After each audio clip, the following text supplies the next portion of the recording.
Good morning बच्चों, मैं जितेंद्र कुमार शर्मा स्वागत करता हूं आपका आज की कक्षा में बच्चों हम पढ़ने वाले हैं कक्षा 5 की पर्यावरण अध्ययन की पुस्तक अपना परिवेश का 11वां अध्याय, जिसका नाम है जल में जीवन। प्यारे बच्चों, आपने कल्पना की है क्या जल के अंदर भी जीवन संभव है? यानी पानी के अंदर भी जीव जंतु रहते होंगे, पेड़ पौधे भी पानी के अंदर होंगे, ऐसा भी संभव है ना?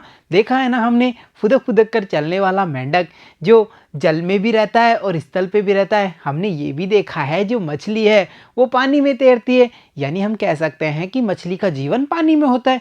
तो बच्चों, आज के इस अध्याय में हम जानेंगे उन्हीं जीव जंतुओं के बारे में, पेड़ पौधों के बारे में जिनका जीवन ही जल के अंदर होता है। तो चलो बच्चों शुरू करते हैं आज का अध्याय, जल में रहता कौन, यानी कौन कौन से ऐसे पौधे होंगे, कौन कौन से जीव जंतु होंगे जो जल के अंदर ही अपना जीवन गुजारते हैं। तो देखो प्यारे बच्चों, हम अपने चारों ओर अनेक प्रकार के पौधे और जंतु देखते हैं। हमें दिखाई देते हैं ना हमारे चारों तरफ अनेक प्रकार के पेड़ पौधे और अनेक प्रकार के जीव जंतु। साथ ही साथ बच्चों, हमने ये भी देखा है कि इनमें से कुछ जमीन पर रहते हैं और कुछ पानी में पाए जाते हैं। यानी जो जीव जंतु पेड़ पौधे हम देखते हैं उनमें से कुछ जीव जंतु पेड़ पौधे जमीन पर पाए जाएंगे और कुछ जीव जंतु और पेड़ पौधे पानी में पाए जाते हैं। जैसे उदाहरण के लिए देखो बच्चों, यहाँ हम देख पा रहे हैं एक शेर की इमेज। तो शेर कहाँ रहता है? स्थल यानी जमीन पर रहता है। और बच्चों, यहाँ पे दूसरी इमेज में हम देख पा रहे हैं रंग बिरंगी मछलियों को। तो मछलियाँ कहाँ रहती हैं? पानी में। यानी हम ये समझ पा रहे हैं कि जो अलग अलग जीव जंतु हैं उनके आवास अलग अलग होंगे।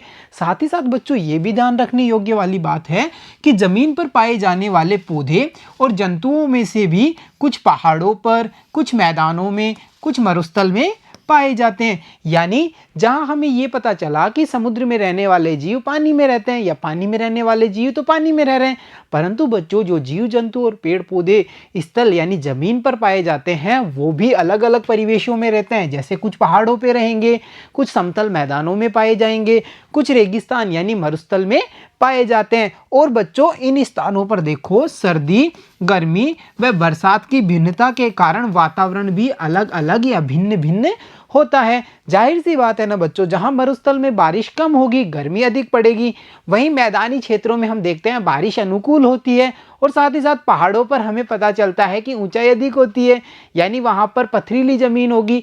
यानी यहाँ पे जलवायु में भी भिन्नता होगी, बरसात में भी भिन्नता होगी, और इन सभी के कारण यहाँ का जो वातावरण है वो अलग अलग होता है। और बच्चों, यहाँ हम देख पा रहे हैं मरुस्थल में पाए जाने वाले जीव ऊंट को, और साथ ही साथ हम देख पा रहे हैं मरुस्थल में उगने वाली वनस्पति यानी नागफनी को। तो बच्चों, हमें ये समझ में आ रहा है कि स्थल में भी जो जीव जंतु हैं, पेड़ पौधे हैं, वो कुछ पहाड़ों पे रहेंगे, कुछ मैदानों पे रहेंगे, कुछ मरुस्थल में रहेंगे। तो प्यारे बच्चों, इस आधार पे यानी कुछ जीव पानी में रह रहे हैं, कुछ जीव जमीन पर रह रहे हैं, तो इस आधार पे क्या हम जो जीवों का आवास है उसका वर्गीकरण कर सकते हैं? तो चलो कोशिश करते हैं जीवों के आवास का वर्गीकरण करने की। तो देखो बच्चों, जंतुओं के आवास यानी हम कह सकते हैं विभिन्न जंतुओं के आवासों को हम दो प्रकारों में बांट सकते हैं। यानी हम ये कह सकते हैं कि जितने भी जीव जंतु हैं, पेड़ पौधे हैं, उनके आवासों को हम दो भागों में बांट पाएंगे। कौन कौन से दो भागों में? देखो, एक तो हम कह सकते हैं जलीय आवास। अब बच्चों, नाम से ही पता चल रहा है जलीय आवास, यानी इस आवास में जल होगा। तो हम क्या कह सकते हैं? जहां आसपास संपूर्ण रूप से जल हो उसे जलीय आवास कहते हैं। यानी जहां पे चारों तरफ पानी ही पानी होगा, पानी की अधिकता होगी, उसे हम कहेंगे जलीय आवास। और बच्चों, इस आवास में रहने वाले पौधे और जंतु जल में ही अपना जीवन यापन करते हैं, यानी उनकी दुनिया ही जल के अंदर होती है। और उदाहरण के लिए हम देख पाते हैं जैसे मछली और कमल। मछली जो जीव है वो पानी के अंदर रहती है, और जो कमल का पौधा होता है वो भी पानी के अंदर होता है। तो प्यारे बच्चों, हमने जाना जलीय आवास के बारे में कि जलीय आवास होता क्या है। जहां पर संपूर्ण मात्रा में जल ही जल होगा उसे हम जलीय आवास कहेंगे। तो चलो अब देखते हैं हम आवास का दूसरा प्रकार, क्योंकि हमने जाना था ना आवास कितने प्रकार के हैं? दो प्रकार के। एक प्रकार देखा हमने जलीय आवास, और बच्चों दूसरा आवास है स्थलीय आवास। यानी बच्चों, स्थल पर आवास समझ में आ रहा है ना नाम से।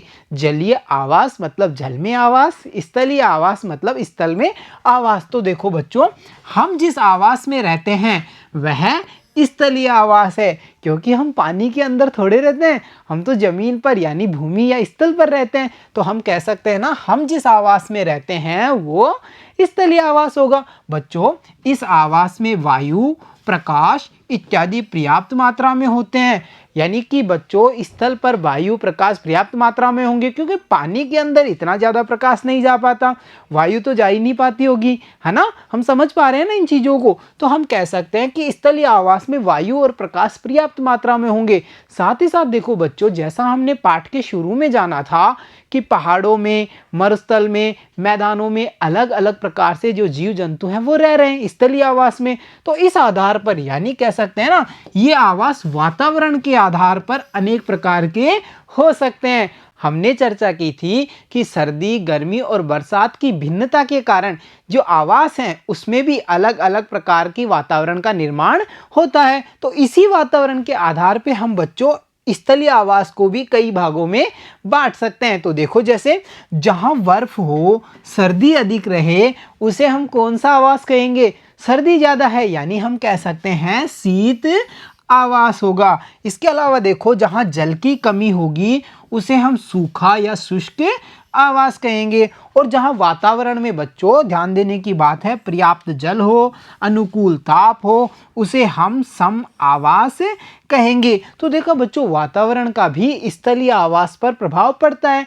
जैसे हमने जाना, जहां शीत अधिक होगी, बर्फ होगी, उसे हम शीत आवास कह रहे हैं। और जहां पर हमें पता चला जल की कमी है, उसे हम सूखा या शुष्क आवास कह देंगे। और जहां पर पर्याप्त जल भी होगा, अनुकूल ताप भी होगा, उसे हम कहेंगे सम आवास। तो देखा आपने, हमने जाना है आवास के प्रकारों के बारे में। साथ ही साथ बच्चों, हमने ये समझ बना ली है कि जो जलीय जीव हैं वो जल में जीवन यापन करते हैं, और स्थल पे रहने वाले जीव अनेक प्रकार के अलग अलग आवासों में निवास करते हैं। कोई शीत आवास में रह रहा होगा, कोई जंतु या जीव या पौधा शुष्क आवास में पनप रहा होगा, और कुछ सम आवास में रह रहे होंगे।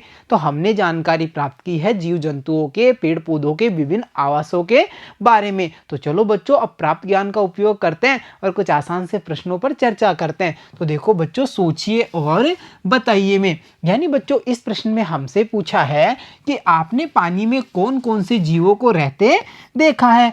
आप भी कई जल स्रोतों के पास में जाते होंगे, वहां पे आपने देखा होगा कई प्रकार के जीव जंतुओं को पानी के अंदर, जो पानी में ही रहते हैं। तो हमसे यहाँ पूछा है कि आपने पानी में कौन कौन से जीवों को रहते देखा है। तो हमें उनको पता करना है और उन सबके नाम हमें यहाँ पे लिखने हैं। तो देखो, हम कैसे लिख सकते हैं। हमने पानी में मछली, मगरमच्छ, कछुआ, मेंढक आदि जीवों को रहते देखा है। यानी बच्चों, हम समझ पा रहे हैं ना, ये सारे वो जीव हैं जिन्हें हम पानी के अंदर देख सकते हैं। मछली हो, मगरमच्छ, कछुआ, मेंढक, ये सब पानी के अंदर रहते हैं। तो हमने जानकारी प्राप्त की जलीय जीवों के बारे में। तो चलो बच्चों, अब देखते हैं अगला प्रश्न। और अगला प्रश्न है, देखो, नीचे दिए गए चित्रों को ध्यान से देखिए। प्यारे बच्चों, यहाँ पे हमें कुछ चित्र दिखाई दे रहे हैं, दिख रहे हैं ना, जिनमें हम कई सारे जीव जंतुओं को देख पा रहे हैं, कुछ पौधों को देख पा रहे हैं। इन्हें हम ध्यान से देखते हैं और पता करते हैं ये चित्र कौन कौन से हैं। जैसे इस वाले चित्र में हमें दिखाई दे रही है जल में रहने वाली प्यारी सी मछली। इसके पास वाले चित्र को जब हमने देखा तो हमें दिख रहा है एक मगरमच्छ।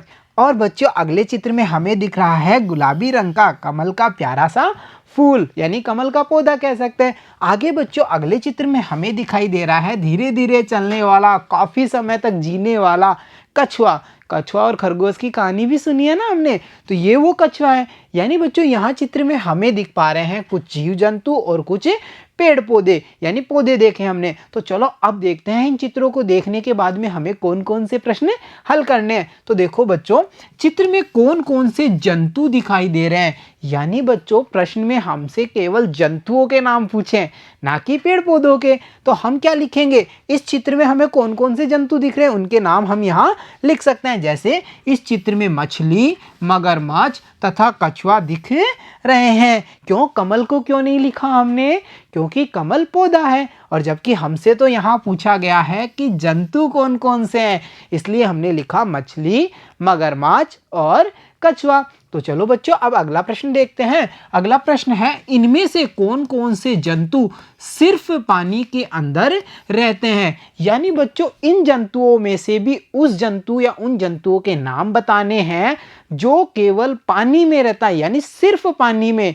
अब देखो बच्चों, जैसे हमने चित्र को देखा, यहाँ हमें पता चला मछली है, मगरमच्छ है और कछुआ है। तो देखो बच्चों, आपको याद होगा मगरमच्छ पानी के अंदर भी रहता है और पानी के बाहर भी आ जाता है, यानी वो दोनों जगह रह पाता है। इसके अलावा बच्चों कछुआ पानी के अंदर भी रहता है, और कछुआ और खरगोश की कहानी याद है ना, दौड़ वाली, जिसमें कछुआ बाहर भी आ जाता है।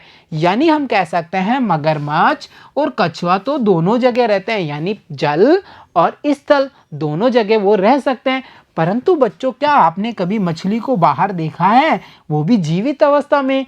नहीं देखा ना। तो हम इस प्रश्न में क्या लिख सकते हैं, इनमें से केवल मछली ही पानी के अंदर रहती है, यानी केवल मछली ऐसी है जो सिर्फ पानी के अंदर रहती है। बाकी दोनों जो अन्य जानवर हैं, मगरमच्छ और कछुआ, वो पानी के अंदर भी रह सकते हैं और पानी के बाहर भी रह सकते हैं। तो चलो बच्चों अब देखते हैं अगला प्रश्न, और अगला प्रश्न है, कौन से पानी और जमीन दोनों पर रहते हैं? तो बच्चों अब मुझे नहीं लगता इस प्रश्न का आंसर देना हमारे लिए मुश्किल होगा, क्योंकि हमने चर्चाएं की ना। तो हम क्या लिख सकते हैं कि मगरमच्छ और कछुआ दोनों ऐसे जीव हैं जो पानी में भी रह सकते हैं और जमीन पर भी रह सकते हैं। तो देखा आपने, हमने कितनी आसानी से चित्रों को देखा, उन्हें समझा और जंतुओं के आवास के बारे में कितने आसानी से इन प्रश्नों को हल कर दिया। तो चलो अब देखते हैं अगला प्रश्न, और अगला प्रश्न है, जलीय जंतुओं की एक सूची बनाइए। यानी बच्चों हमें एक सूची तैयार करनी है जिसमें हमें जलीय जंतुओं के नाम लिखने हैं।